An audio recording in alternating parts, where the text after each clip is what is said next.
Hi, my name's Bill McClintock, and on behalf of We Education, I'd like to welcome my good friend Rob Springall from Penn State University to talk with you today about the market for Chinese students applying to major universities in the United States. And we'll certainly touch on a broad range of topics, but Rob is the Vice President or Executive Director for undergraduate admissions at Penn State. So he certainly is kind of at the front lines in terms of how they evaluate applications. So Rob, let me start by thanking you for taking some time to join. Thanks, Bill. It's great to see you and be with all your colleagues. Yes, thank you. So let's get right into it.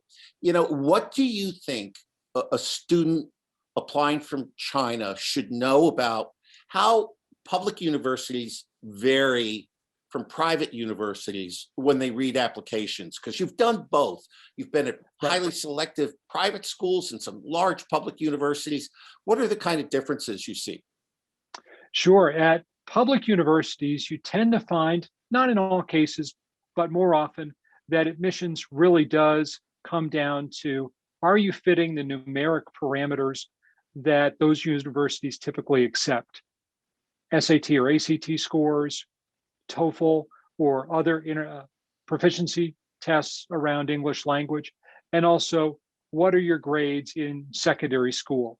And unlike private universities, which tend to be a little bit more subjective in how they read applications, public universities, at least in the first round, tend to be a little bit more, so to speak, by the numbers. Not true in every case, not even true in every case here at Penn State, but the profile that an applicant might see at a public university is probably going to be a really good measure of whether or not you'll be competitive as an applicant. All right.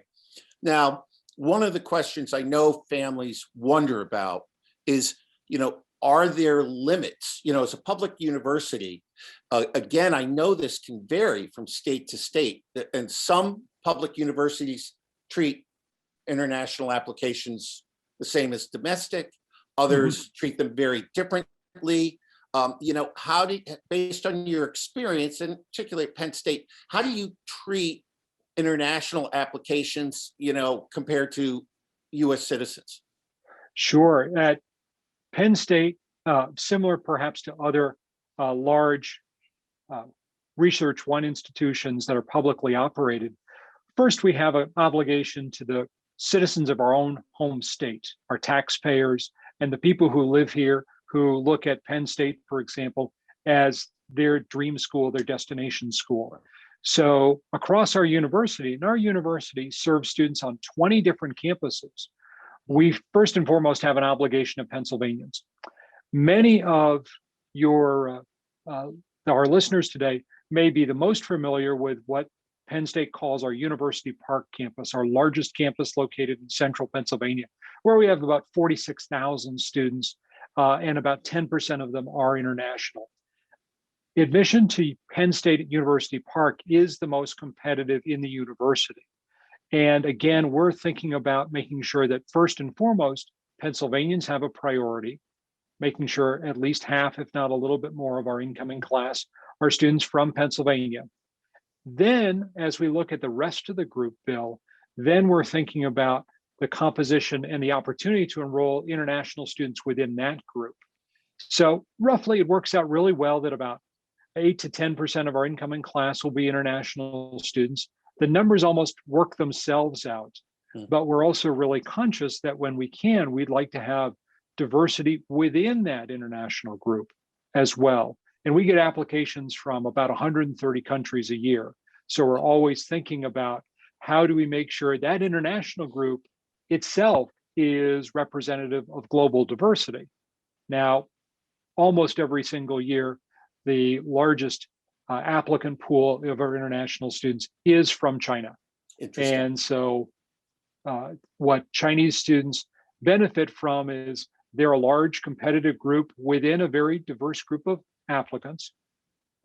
So we are thinking about what can we do to represent that in the incoming class. We don't have a hard cutoff. We're not looking for a specific target number, but we're trying to think about that balance between we've got such a large, powerful group in applicants from China, and making sure that the international population at Penn State represents global diversity.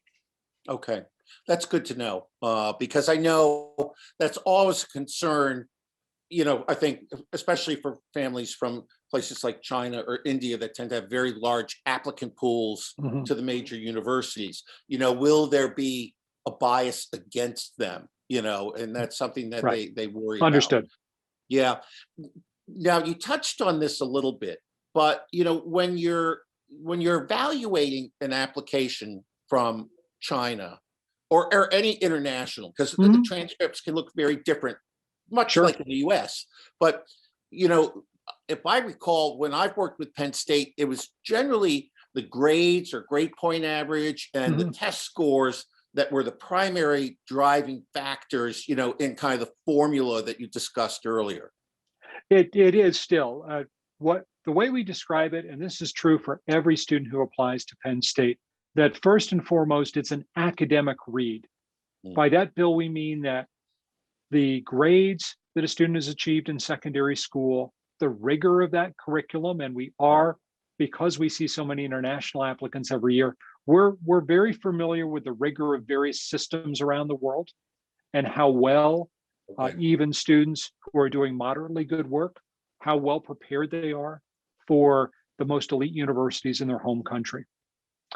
We also look at SAT and ACT scores, but as many of our listeners are probably well aware, in the United States, we're going through a seismic transformation in whether or not SATs and ACT scores will continue to be required, because right now at Penn State, they're not. We are a test optional institution. The other things, though, we are looking at is what program is a student interested in, because each of our programs every year, depending on demand, gets a little more or a little less selective in terms of the student it's looking for. As I mentioned, we're looking at the composition of the class, in-state, out-of-state, international as well. So there are a few factors. And then for some of our most selective programs, or our honors college, for example, they go one step further and they're reading even more closely essays in addition to some material they require specifically because of the requirements of their program. Yeah, and I think that's an important point, Rob, that the program that you apply to can have a very definite impact, on your chances of admission, particularly at larger universities where you read by divisions or colleges within the university. Absolutely. What happens here at Penn State is there's a balancing act that we have to do every year. Some of our most popular programs in terms of major are also some of our largest. Our business college, the Smeal College of Business, our engineering college, our College of Liberal Arts, our Eberly College of Science tend to get the most applicants, but they're also the largest. However, that doesn't necessarily mean that the standards are going to be the same every year. For example, one year we might see more applicants to the business college than we normally see. And so we have to be a little bit more selective with applicants to that college, whereas another college may be having the exact opposite experience. They may see fewer applicants than they average every year. And therefore, in 2 consecutive years, the applicant who was competitive last year for the Smeal College of Business may not get admitted to Penn State University Park. And the student who wasn't quite strong enough to be in another college at Penn State now might really be in the target zone. So it does vary a bit to bit. And one of the unique characteristics at Penn State is, since we have 20 campuses, often we're able to offer students an alternative to start them at Penn State at one of our other campuses. If Penn State University Park was their first choice, they may get an offer to, say, Penn State Harrisburg or Penn State Abington, both great small campuses. And then they can either have a 4-year experience there or come through our 2+2 program, start at, say, Penn State Harrisburg, and then finish with us at Penn State University Park. Okay, that's, I think That's a great point, and that's so interesting that it really can be adjusted year to year depending on demand. So it's, again, that's one of the things that makes it so unpredictable, I guess, because, for example, whatever you're dealing with this year could be completely different this fall. So, yeah. Absolutely. And one of the things that I think students serve themselves well doing as they're looking at universities, thinking deeply about their interest and making sure they go beyond just putting themselves in one of the larger, so to speak, academic categories. If a student, for example, applying to Penn State has had a long interest in working in the energy industry, they find alternative energy fascinating. They might have a connection to the petroleum industry or another form of power generation. And they think, oh, okay, well, I'll apply to Penn State to be an engineer. I said, no. As you look at Penn State more deeply, you'll notice most of those programs, if that's really what you want to do, are in our College of Earth and Mineral Sciences, which every year is looking at a slightly different rate of competition for seats in their college than our engineering college is. So by being a little bit more specific with one's interest, sometimes they can find they are competing with still a really strong, but a slightly less competitive pool, because people are only applying to that college if they understand that's what they want to do. Yeah. Okay, good. That's helpful. And I'll circle back to that a little bit because that is one of the topics I wanted to touch on. But I have to ask, what do you think the future of the SAT and ACT are going to be? I think we're all kind of uncertain. What's your sense? It's a great question because we sit in that area of uncertainty as well. When we went test optional, Bill, at the onset of the pandemic, and as many of our folks who are with us watching this know that at one point here in the United States, we as a country really had to clamp down on almost every in-person activity. And the SAT and ACT, our two dominant college admission exams, are almost always given as a paper and pencil, so to speak, exam in a large auditorium or a large gymnasium. And we went test optional because we didn't know how quickly that kind of program would rebound. We were worried that students just wouldn't be able to get a test at all, let alone prepare for them and normally do what they were going to do in their last year of high school. We still see a little bit of that here in the US. Things are opening up again. Things are getting a little bit more to the next version of normal. But we do see that the standardized testing is still a bit of a problem. We here at Penn State saw it to the point where we said, let's use it as an opportunity. And here's what I mean by that. So we knew that for applicants for this class that's going to join us in fall 21, they have test optional right now. We knew that likely students would be applying to us for the fall of 2022, next year, as you and I are talking right now, are also going to have some similar struggles. So we said, let's be test optional for a year. But then as we started to think about it and realize that about half the students who will start at Penn State this upcoming fall will have been admitted without a test, we said, let's use it as an opportunity to really study what it means to be admitted to Penn State and enroll without having ever presented a standardized college admissions exam. So this class at Penn State that's going to start with us in the fall, about half are going to be test optional. And we said, after that class has its first year, we'll know a lot better what the impact really is and how Penn State needs to continue to adjust. But by the time we finish that research, the next class will already be applying. So we decided to make test optional a program that will go at least until the students who are enrolling in fall 2023.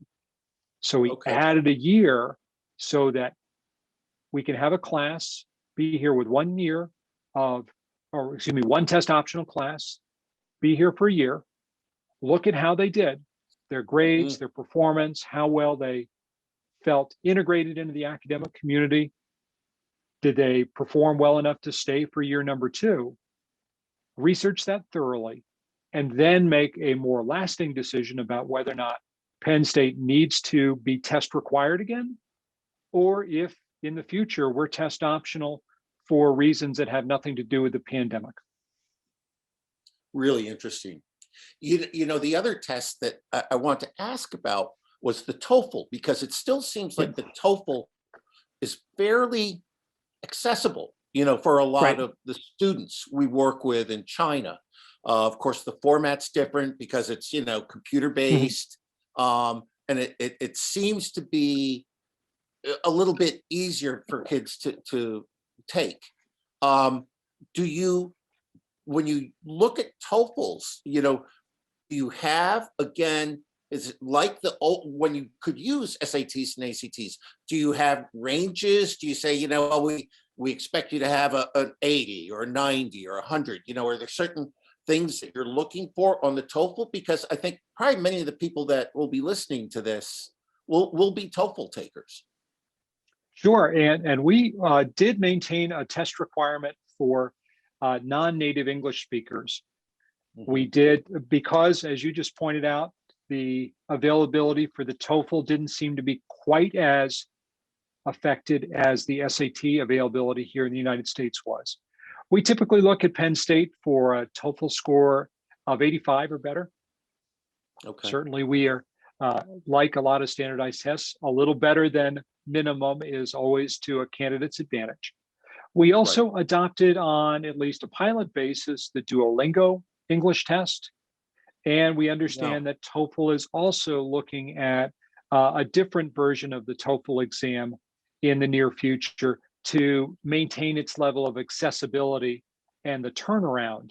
So we're also going to continue to look at other means of demonstrating English proficiency in a standardized measure, and not just the TOEFL in the future.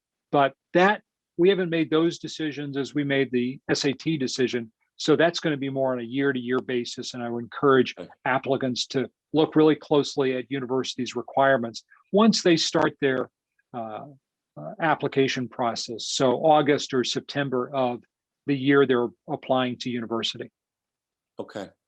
Rob, do you have any sense of how admit rates for Chinese students compare to domestic applicants? I know that's complicated at a place like Penn State because you do quite often recommend students to other campuses, but do you have a sense of, you know, is it like a 20% admit rate or 30%, or is that question too simplistic for a school as complex as Penn State? It does tend to get really complicated really quickly for two reasons. First, as you mentioned, if one just looks at Penn State University Park, our biggest campus, and somebody asked me, what is the admission rate? I said, well, University Park, we usually admit about half the applicants who apply for admission to summer or fall. And then they say, well, what about the university? Well, the university admit rate is in the 70s, but that includes students who applied to University Park, were admitted not to University Park, to other campuses, students who applied. So it does get complicated for that reason. Right. What we've seen more recently is our offer rate to applicants from China tends to run lower at University Park and tends to run about the same at the other campuses. Okay. But over the last couple of years, we could talk for a fair bit of time about all the changes that have happened related to immigration rules and policies and getting visas.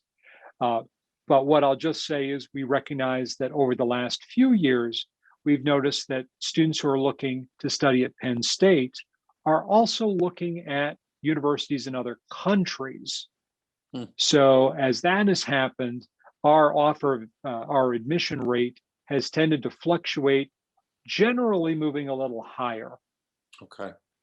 Because what we're seeing is students from China, I think, are first deciding whether or not the US is on their radar and then making application, where previously we might assume, okay, US schools are going to be on your radar. So we're seeing a little bit of a downturn in Chinese applicants, but as we're talking today, in the early part of 2021, we may find it rebounds a little bit because of the changes that have nothing to do with you or me or an individual applicant in China, but are certainly going to be hopefully positive for people who want to study in the United States, seeing themselves being happy and successful here. Yeah, well, and you're touching on, one of the things I was going to bring up is, do we anticipate changes? Because it has been difficult to get student visas, in the past few years. That's been a real challenge. And I think certainly the hope is with the new administration in Washington that those restrictions may ease a little bit and it might be easier to get visas, hopefully. Right. And to be honest, every signal we're seeing from the Biden-Harris administration does suggest that the things that made it more difficult to get visas, get appointments for visas, let alone get approved, is going to continue to improve throughout 2021. We're seeing more embassies preparing for the interviews late spring and summer to make it possible for students to get visas. And in fact, we were actually starting to see some improvement before the change in administration here in the United States. For example, our law school has a master's program, which is very popular with international students. And we were fully expecting that they were going to have a really low enrollment this fall. I think it was about 55 students, not a huge program by our standards, but enough to give us some indication. And not only did we not have a problem with students being able to get a visa and get to the United States, they actually slightly surpassed their enrollment expectation for the classes that started in January. So that we saw as one very hopeful sign that post-pandemic and with the change of administration, we're going to go back to a immigration policy and practice that feels a little bit more typical of what we might have seen 3 or 4 years ago. Okay, that's good to know. I think families will be glad to hear that because I know it's been frustrating, for the past few years. I want to kind of wrap up and ask, the broad question of, for Chinese applicants, sometimes it can be hard to stand out in the crowd because of limited activities or the structure of their system, So, when you talked about some of that interest in, petroleum engineering or some of these, kind of really interesting niche programs, it can be hard to distinguish yourself, within the system. Do you have any advice in terms of, how important things like activities are in the process, if at all, because you've done both public and private. Does that even come into play? It sounds like maybe the program they're applying for may be more important than their extracurricular activities. But, what sort of advice would you give a student in terms of, how to make themselves stand out and more attractive in the applicant pool when they're competing against so many other Chinese applicants? Absolutely. It's a great question because we could touch on so many different areas of how to position one's application to be competitive and, to your point, Bill, to really stand out amongst potentially a large crowd. Right. A couple of things here at Penn State, to your point, that we've already touched on. An important one is being cognizant of which program is really going to fit your interests well. We're not saying apply to a program that you don't have an interest in and get to Penn State and it'll work out. Because sometimes moving from college to college at a large public university is not as easy as simply filling out a form or walking into a different building and say, now I want to be a major in your college. But what I'm saying is take a little extra time and care to think about all the options. We have over 200 undergraduate majors at Penn State. And again, some may fit your interests really well, but not be the first that come to mind when you think about studying in the United States. So program's important. Preparation, the academic program is really important. In some cases at Penn State and at other universities, the list of activities or that application essay may also help one stand out. But the other thing that does come to mind is being open-minded about other options that university might have. As I mentioned in our case, the opportunity to start one's Penn State career at a different campus than University Park has actually become, for many of our international applicants, a really nice adjustment. They have a chance on a smaller, more intimate campus where they, again, can stand out in a positive way, get welcomed, get help with whether it's language, culture, or simply learning some of our idiosyncrasies that US universities have. Sometimes that's easier on a small campus, and being open to, right. Oh, I could still get a Penn State degree, but start at a place that's more manageable to start with. Those are a couple of things I really encourage people to keep in mind as they're doing the research, especially towards Penn State, but also more broadly, because a lot of universities have these interesting options that aren't apparent until you dig a little deeper. Right, right. Rob, that's so helpful. Is there anything, that I should have asked, but I didn't? I think this has been great because we've covered so much.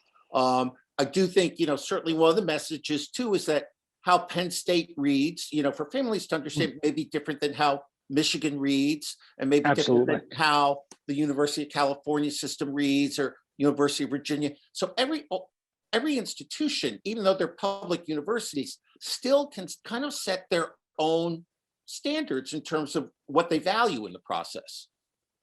Absolutely. And to your question about the unasked question, we got to this a bit, but the idea that universities, even large public universities here in the United States, when you look at them more closely, are really different. They have a different points of emphasis. They might have different programs. Some might have the program you want. Another university that looks very similar to that might not have any program that really fits your specific interest. And that said, the universities in the United States, these flagship universities, are among some of the best in the world at nearly every subject they undertake. So the good news, I think, for a student looking at the US for college, these public universities offer an opportunity to get a world-class education. And if people are thinking more broadly and thinking, I could do that at Penn State, I could do that at the University of Nebraska, I could do that at the University of Massachusetts, I could look at UC Berkeley and find my home there, then what an applicant from China is going to have is they're going to have options, because each of those universities is really different in some ways. But one thing we all share is a dedication to being excellent in our academics and in our research portfolio, so that when students are with us, they're getting exposure to world-class experiences. Yeah, Rob, that's great. I know that our audience is really going to appreciate this. I found it helpful, and I've been doing this a long time. So, on behalf of We Education and myself, thank you for taking the time. We really appreciate you, sharing some knowledge with us, because I think this will help people tremendously, because so many of our students do really have a high level of interest in a lot of the public universities. So this has been great. So Rob, thank you very much. We truly appreciate your time. You take care. Thanks so much, and best of luck to all the students and families. You'll be great. Okay. Thanks, Rob.